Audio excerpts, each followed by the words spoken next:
कल हम लोग हिमालय के तीसरी श्रेणी जो थी, जिसको हम लेसर हिमालय कहते हैं, उनका डिस्कशन कल हमने किया था।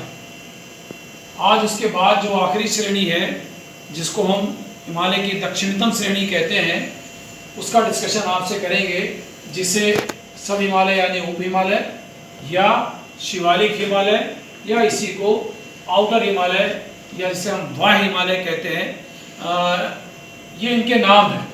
उप हिमालय, शिवालिक हिमालय या बाह्य हिमालय।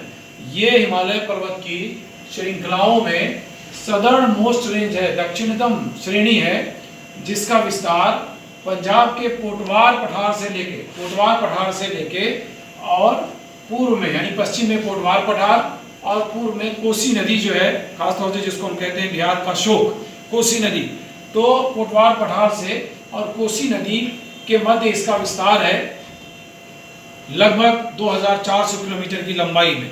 तो ये सारी श्रेणियां लगभग इसी लंबाई के आसपास विस्तृत हैं, जिनमें से एक ये शिवालिक श्रेणी भी है। इसकी खास बात यह है कि हिमालय की सभी श्रेणियां एक दूसरे से अलग हुई हैं थ्रस्ट के द्वारा, जिसको हम फॉल्ट कहते हैं, उसके द्वारा अलग हुई है। जैसे हमने इससे पहले बात की थी कि जो ट्रांस हिमालय है, उसके बाद जो ग्रेटर हिमालय है, तो ग्रेटर हिमालय और जो हमारा मिडिल हिमालय था, उसके बीच में एक थ्रस्ट पाया जाता है, जिसको हम कहते हैं मेन सेंट्रल थ्रस्ट। इसी तरह से जैसे अगर आप मैप देखें तो इस मैप से आपको दिख जाएगा क्लियर, ये जो श्रेणियां हैं, इन श्रेणियों में यहाँ देखें कि जो ये हमारा ग्रेटर हिमालय था और उसके बाद ये हमारा मिडिल हिमालय है, इन दोनों के बीच में एक फॉल्ट लाइन पर एक फॉल्ट है, एक थ्रस्ट है, जिसको हम कहते हैं मेन सेंट्रल थ्रस्ट। उसी तरह से इस लेसर हिमालय के बाद और शिवालिक हिमालय जो है, ये शिवालिक हिमालय, लेसर हिमालय, इनके बीच में जो श्रेणी पाई जाती है, जो थ्रस्ट पाया जाता है, उसका नाम है ग्रेट थ्रस्ट। ये था मेन सेंट्रल थ्रस्ट और ये ग्रेट बाउंड्री थ्रस्ट है, ये जिसको हम कहते हैं। तो यहाँ एक थ्रस्ट पाया जाता है जिसको मेन बाउंड्री थ्रस्ट कहते हैं, मेन बाउंड्री थ्रस्ट और मेन सेंट्रल थ्रस्ट। तो वहाँ का तो ये जो मेन बाउंड्री थ्रस्ट है, जिसको मेन बाउंड्री फॉल्ट भी कहते हैं, तो मेन बाउंड्री फॉल्ट के द्वारा ही ये शिवालिक श्रेणियाँ लेसर हिमालय से अलग होती हैं। और इसी तरह से अगर हम बात करें तो इस शिवालिक श्रेणी के दक्षिण में भी एक थ्रस्ट पाया जाता है, जिसको हम हिमालयन फ्रंट फॉल्ट कहते हैं। तो जहाँ से फिर मैदान शुरू हो जाता है। इस तरह से अगर हम प्रमुख रूप से देखें, कभी कभी प्रतियोगी परीक्षाओं में पूछा जाता है कि ग्रेटर हिमालय और लेसर हिमालय के बीच में कौन सा फॉल्ट या थ्रस्ट है, तो आपको याद रखें मेन सेंट्रल थ्रस्ट। फिर उसी तरह से लेसर हिमालय और आउटर हिमालय में यानी शिवालिक हिमालय के बीच में कौन सा थ्रस्ट है, तो आप मेन बाउंड्री थ्रस्ट का नाम या मेन बाउंड्री फॉल्ट का नाम याद रखेंगे। फिर कभी कभी ये पूछा जाता है कि शिवालिक श्रेणियाँ मैदानी भाग से यानी उत्तर का जो विशाल मैदान है उससे किस तरह से अलग होती हैं, तो उसको हम शॉर्ट फॉर्म में HFF यानी हिमालयन फ्रंट फॉल्ट जिसे हम कहते हैं, हिमालयन फ्रंट फॉल्ट। तो ये 3 तरह के फॉल्ट हैं जो इन रेंजेस को सेपरेट करती हैं, अलग तक करती हैं। यही बात हमने यहाँ देखी थी। जैसे हम बात कर रहे थे इस फॉल्ट की, मेन बाउंड्री फॉल्ट जो लेसर हिमालय से शिवालिक हिमालय को अलग करता है, मेन बाउंड्री फॉल्ट। इसको जो है अलग अलग लोकल नाम है, चूंकि दक्षिणतम श्रेणी है, यहाँ घनी आबादी भी पाई जाती है, खूब सारा बसाव भी है, तो यहाँ लोगों ने अलग अलग इसका नाम रख रखा है। जैसे गोरखपुर के आसपास इसको मुंडवा कहते हैं, और जब हम और पूरब की तरफ बढ़ते हैं इस श्रेणी को चूरिया मोरिया कहते हैं। इसको जरूर आप याद रखेंगे नाम, कभी कभी प्रतियोगी परीक्षाओं में पूछा जाता है कि चूरिया मोरिया क्या है। तो this is the name of Shivalik श्रेणी इन द ईस्टर्न पार्ट। ठीक है, पूर्वी इलाकों में शिवालिक श्रेणियों को कहा जाता है चूरिया और मोरिया, जैसे इसको गोरखपुर के आसपास मुंडवा कहा जाता है। इसकी औसत ऊंचाई 1000 से लेके 1500 मीटर है। कुछ किताबों में थोड़ा कम भी मिलेगा आपको, ये 800 से 1500 या 1200 मीटर मिल सकती है, ये थोड़ा मोड़ा वेरिएशन मिल जाएगा। इसकी जैसे हमने लंबाई की बात की लगभग 2400 किलोमीटर में, लेकिन इसकी जो चौड़ाई है वो अपेक्षा कम है बाकी श्रेणियों से। ये 15 से लेके 50 किलोमीटर तक चौड़ी है, उसमें से भी पश्चिमी इलाकों में चौड़ाई इसकी ज़्यादा है, पूरब की तरफ जैसे जैसे हम जाते हैं तो इसकी चौड़ाई कम होती जाती है। एक बड़ी ख़ास बात है इस शिवालिक श्रेणी की कि फिर रेंज में कहीं कहीं लॉन्गिट्यूडनल जिसको हम कह सकते हैं वैलीज पाई जाती हैं, बड़ी लश ग्रीन वैलीज जिसको हम हरी भरी घाटियां कहते हैं। उन वैलीज ऐसी हैं बिल्कुल लॉन्गिट्यूडनल तरीके से, जिनको वहाँ लोकली दून कहते हैं या द्वार कहते हैं। दून का मतलब लो लाइंग बेसिन जिसे हम कहते हैं, धंसा हुआ कुछ भूभाग, लॉन्गिट्यूडनल बिल्कुल लंबाई में है, जो इन पर्वतीय क्षेत्रों में खासतौर पर शिवालिक श्रेणियों में पाई जाती है, जिसको दून और द्वार्स कहते हैं। ये विशेष रूप से इसके आधार पर कई सारे नाम हैं, जैसे आप देहरादून का नाम सुना होगा, आपने कोटली दून का नाम सुना होगा, पाटली दून का नाम सुना होगा, चुंबी दून का नाम सुना होगा।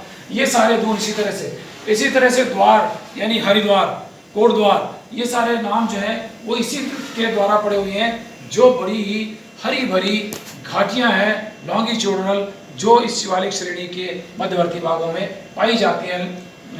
ये इस नाम को भी आप याद रखें, कई बार पूछा जाता है कि कहाँ पाए जाते हैं, किस श्रेणी का हिस्सा है, तो आप याद रखें कि आउटर हिमालय का हिस्सा है, जिनको स्थानीय रूप में दून और द्वार कहा जाता है। अब चूंकि ये हिस्सा बिल्कुल दक्षिण में है तो और इसकी ऊंचाई भी एवरेज कम है, तो निश्चित रूप से इसके जो पॉपुलेशन का संदर्भ होगा या उसकी इकोनॉमिक जो कंडीशन होगी बिल्कुल उच्च भूभागों से, ग्रेटर और ट्रांस हिमालय से बिल्कुल अलग होगी। तो यहाँ तापमान भी पर्याप्त मात्रा में पाया जाता है, बर्फ बहुत ज़्यादा नहीं होती है, वर्ष के कुछ हिस्सों में ही बर्फबारी होती है। खासतौर से जो निचला हिस्सा इसका है, यानी ये जो दून और द्वार्स हैं, ये वाले सारे एरियाज जो वैलीज हैं, इन वैलीज में बड़ी डेंस पॉपुलेशन पाई जाती है। आप देहरादून वगैरह जाएँ तो काफ़ी घनी आबादी मिलेगी, और वो अधिकांश आबादी एग्रीकल्चर में इन्वॉल्व होती है। और एग्रीकल्चर में बेसिकली आपने देहरादूनी चावल का नाम सुना होगा, वो बड़ा फेमस बासमती चावल है, तो उसमें लोग इन्वॉल्व हैं। इसके साथ साथ पशुपालन का कार्य भी यहाँ होता है। और निचले हिस्से में जहाँ डेंस फॉरेस्ट पाए जाते हैं, वहाँ वनों की कटाई का भी कार्य इस क्षेत्र में किया जाता है। तो एग्रीकल्चर की दृष्टि से, वनों की कटाई के दृष्टि से ये अनुकूल क्षेत्र है हिमालय का, इसलिए यहाँ डेंस पॉपुलेशन पाई जाती है। साथ ही साथ यहाँ कुछ हिल स्टेशंस भी हैं जिनको देखने के लिए लोग जाते हैं। ये सारी चीज़ें कई एक साथ मिलके एजुकेशन पॉइंट ऑफ व्यू से जो देहरादून है वो बड़ा फेमस है, दून स्कूल। तो चूँकि पब्लिक है वहाँ, डेंस पॉपुलेशन है, तो तमाम तरह की सेकेंडरी एक्टिविटीज़ और टर्शियरी एक्टिविटीज़ भी यहाँ डेवलप हो गई हैं, जिसकी वजह से ये हिस्सा हिमालय का सबसे विकसित हिस्सा कहा जा सकता है, सबसे पॉपुलेटेड हिस्सा कहा जा सकता है। यहाँ चूँकि जो जलवायु दशाएँ हैं वो जनवरी को छोड़ के, दिसंबर जनवरी को छोड़ के बाकी हिस्से आमतौर पे अधिक तापमान के होते हैं, जिसकी वजह से यहाँ जो फॉरेस्ट पाया जाता है वो पतझड़ वन पाए जाते हैं, जिसको डेसिडुअस फॉरेस्ट कहते हैं, जो आमतौर पे भारत के मध्यवर्ती भागों में भी पाया जाता है, क्योंकि जहाँ वर्षा कम होती है वहाँ पतझड़ वन पाए जाते हैं। ये वन भी डेसिडुअस प्रकार के अधिकांश हिस्सों में यहाँ पाए जाते हैं। अब चूँकि हमने इससे पहले देखा था कि जो ग्रेटर हिमालय है या लेसर हिमालय का उच्च भूभाग है, वहाँ जो है वो कोनिफरस टाइप के फॉरेस्ट पाए जाते हैं, क्योंकि यहाँ बर्फबारी ज़्यादा होती है, सर्दी ज़्यादा पड़ती है। यहाँ सर्दी कम पड़ने की वजह से और बर्फबारी कम होने की वजह से, या लगभग जो है निचले हिस्सों में नहीं होने की वजह से डेसिडुअस फॉरेस्ट पाए जाते हैं। ये सारी चीज़ें जो थी ये हिमालय के श्रेणियों के बारे में थी। तो मैं समझता हूँ अब आप लोग, काफ़ी सारे लोग जो भी यहाँ हैं वो सब क्लियर हो गए होंगे इस बात से कि हिमालय के जो, अगर हम उत्तर से दक्षिण की तरफ इनका विभाजन करें, जिसको हम भौगोलिक विभाजन कहते हैं, ये जो 4 श्रेणियाँ हैं, ट्रांस हिमालय, ग्रेटर हिमालय और लेसर हिमालय और शिवालिक हिमालय, उनका वर्णन काफ़ी विस्तृत रूप से हम लोग कर चुके हैं। इनका मानचित्र भी हम देख चुके हैं, तो इनको आप अच्छी तरह से देख लेंगे। बाकी जो इसका लॉन्गिट्यूडनल डिवीज़न है सिडनी बुलार्ड का, उसका हम सिर्फ नाम आपसे डिस्कस किया, उन्हीं के हिस्सों को भी हम थोड़ा मोड़ा डिस्कशन आपसे करेंगे क्लास में। और इसके बाद एक जो ज़रूरी पार्ट है कि इतना जो चर्चा हमने की हिमालय की, इसका महत्व क्या है भारत के संदर्भ में, ये हम आपसे अगली क्लास में डिस्कस करेंगे। आज हम अपनी बात यहीं ख़त्म करेंगे। Thank you.